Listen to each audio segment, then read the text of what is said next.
Bernie and Sid in the morning. Bernard McGurk and Sid Rosenberg. Sleep with one eye open. Life, sports, politics, Stay woke. mischief. Hi, this is Ann Coulter. Hi, this is Chaz Palminteri. Hey, this is Daryl Strawberry. Live, local, on it. 77 WABC. Hi, I'm Ralph Macchio, and you're listening to Bernie and Sid in the morning.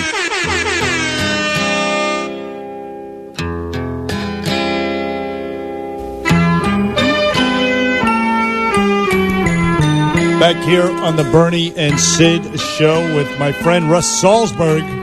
Sid's in London. Hey, listen, my next guest, as we await his phone call, Rusty. Yes, sir. This guy, Brad Thor, his book is Backlash. That's his new book. And he's got the other book that he wrote prior to this was Spy Master. This is his 19th novel. He's been on the bestseller list on the New York Times since 2002. 19th novel? Every year, 19th. Oh, my God. 19th. They're brilliant. They're fun to read, and I'll tell you more when we get on. But he's also a well-known.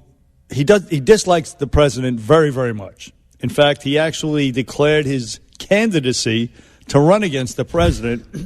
I swear to God. Was he serious about a year it? ago. Dead serious. Dead serious.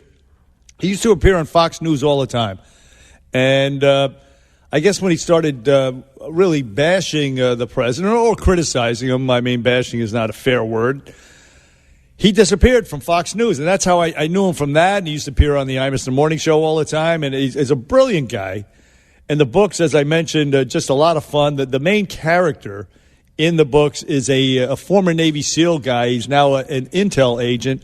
And the last book, it blew your mind, the last few pages, so much so that people couldn't wait until this new book came out, Backlash, to see what would happen. And it's gotten rave reviews. And right now on the phone with us, Rusty, is our good friend, my good friend, Brad Thor. Brad, good morning to you. Good morning, Bernie. Good morning, Russ. Good morning, Brad. My mom is so happy that the first media engagement I'm doing for the new book is with Bernie. I always tell Bernie that she loved him. She couldn't stand O'Reilly when he didn't laugh at Bernie's jokes. And anytime Imus gave him any sort of crap, my mom's like, you know what? That Imus is holding Bernie back. She loves Bernie. It's fantastic. Well, your mom and I have something in common because I was just telling Bernie that. He's one of the funniest men alive. Look, you guys are making me blush. But, Brad, this is all about you and your new book, and your mom's got to be really, really proud. As I was mentioning before, there has not been a year since 2002 that one of your books, and in one case, two books in 1 year, was on the New York Times bestseller list. And this one that you have now, Backlash, you've outdone yourself. You really have. Well, thank you. I always tell people that it's like the James Bond movies, right? You want to get better and better and better each time going forward. And so that's, my dad's no longer active Marine. My mom was a flight attendant back in the 60s for TWA. And they said just every day treat it as if it's your first day on the job. And they said never rest on your laurels. Every time you sit down to write a book, make it more exciting, make it more fun. And they've told me, people work their butts off. They've got a lot of other things they're doing, they could be doing. So if they're going to pick up one of your books, you better make sure you give them the most exciting thrill ride you're capable of. So it doesn't get easier. It gets harder, the work, but I do it because the readers are the people I work for, and they got to be happy. Success. Mission accomplished with Backlash, which, by the way, it plays off the suspenseful, the unbelievable ending of your last book, Spy Master. As I mentioned before you actually called in, Brad, the main protagonist, Scott Horvath, an ex-Navy SEAL guy, U.S. intel agent, I mean, a bunch of his buddies and the love of his life was killed in the last few pages of the last book. And that's not giving anything away. And then he was captured and by Russians, so it's sort of topical. The Russians still sneaky and devious these days, always engaged in some sort of evil in many places on the globe, including our own mainland here in the United States. So the book is topical and very, very fun to read.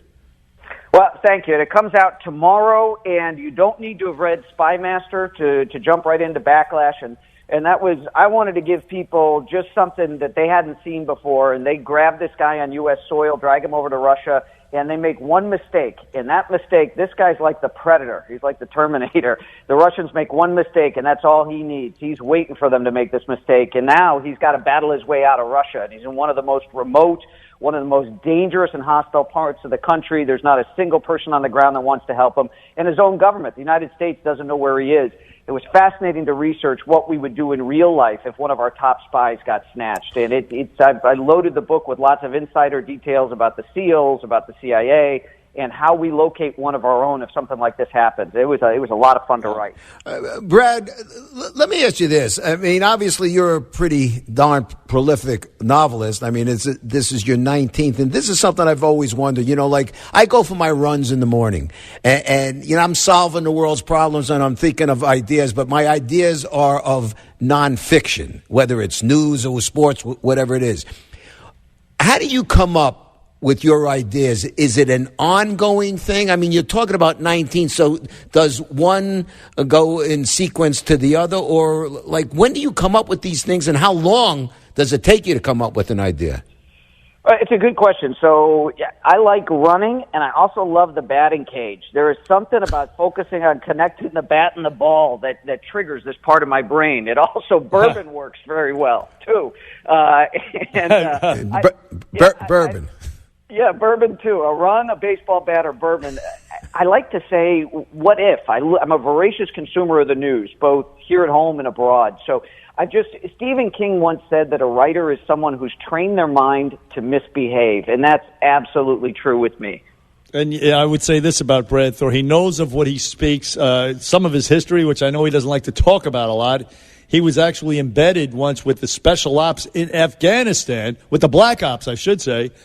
So he knows about the chicanery and the stuff behind, that a lot of people don't read about in the newspapers that happens in this world, in this ugly, nasty world of intelligence and counterintelligence, and also other things as well that I won't even go into because I know, again, Brad doesn't want to talk about it. So, Brad, that brings me to my next question to you about some politics. Well, first of all, the president and Iran. I mean, now look, I mentioned before, you're not a big fan of the man personally.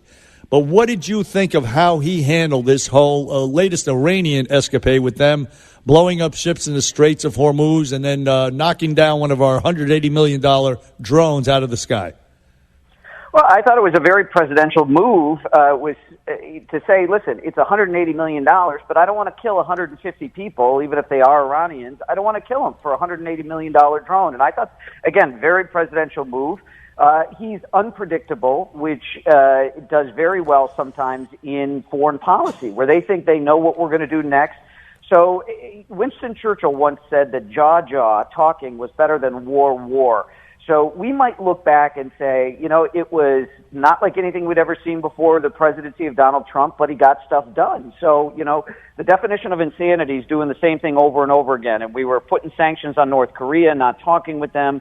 This kind of out-of-the-box style might be what it takes to push these dictators into a position of respecting the president and the United States and coming to the table and repairing their evil ways.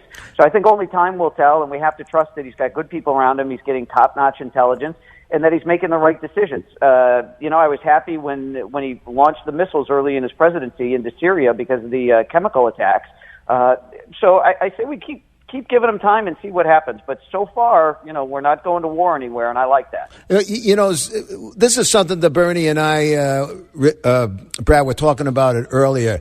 You don't have to like somebody to still be able to applaud or say, okay, this is a good job. It's no secret that you are not a Donald Trump fan, but it sounds like I don't know if the word is applaud, but you're agreeing with the way he's handling the situations.